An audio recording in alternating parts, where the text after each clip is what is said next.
Naalala niyo ba si Adrian Rovic Fornillos, ang 24 years old na Mr. Cagayan de Oro candidate at engineering student na graduate na sana noong July 25, 2023.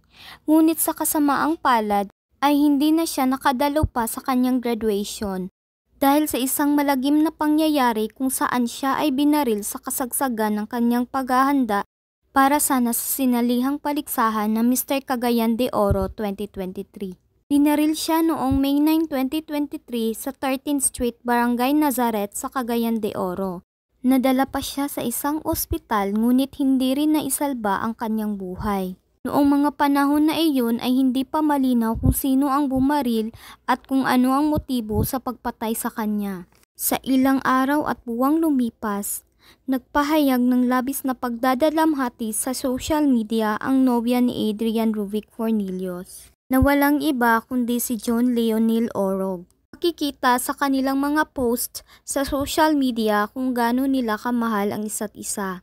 At may plano sanang magpakasal ang dalawa sa pagkalipas ng ilang mga taon.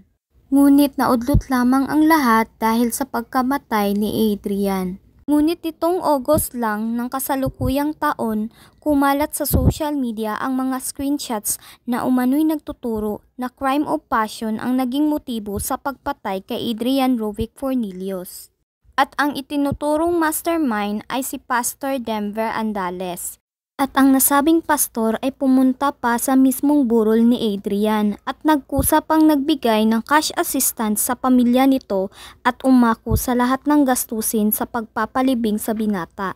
Noong pumutok ang controversial na issue laban sa kanya, ang pastor ay napabalitang ito'y naging sugar daddy ng nobya ni Adrian. At dahil umano sa matinding selos, kaya nito pinapatay si Adrian. Ngunit ang pagkakadawit ni Pastor Denver Andales sa pagpatay kay Adrian ay mariin niyang itinanggi at nagbabala pa ito sa isang news na kakasuhan niya ang lahat ng nagpapakalat ng maling impormasyon sa social media laban sa kanya. Dahil dito tahimik na nag-file ng complaint ang kampo ni Adrian at makalipas nga ng 2 buwan, si Pastor Denver Andales ay hinuli at inaresto kasama ang junior pastor nito na si Jeter Nunot bilang mga suspetsyado sa pagpatay kay Adrian. Ito ay dahil sa bisa ng warrant of arrest sa kasong murder galing sa Branch 39 Judge Marites Pilomena B. Rana Bernales. Ang tanging panawagan ng abogado ni Pastor Denver Andales na huwag daw sanang mahulog sa trial of publicity ang kaso dahil sa pagiging viral nito sa social media.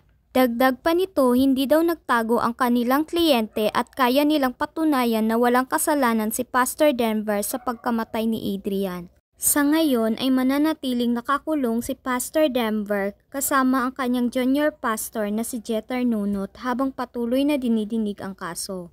Samantala, nagpahayag naman ng matinding kagalakan ang pamilya at malalapit na kaibigan ni Adrian dahil sa halos 6 na buwan din nilang hinintay na umusad ang kaso. Ngunit ang nobya ni Adrian na si John Leonel ay nananatiling tahimik. Hangad ang nakakarami ang marisolba ang kaso.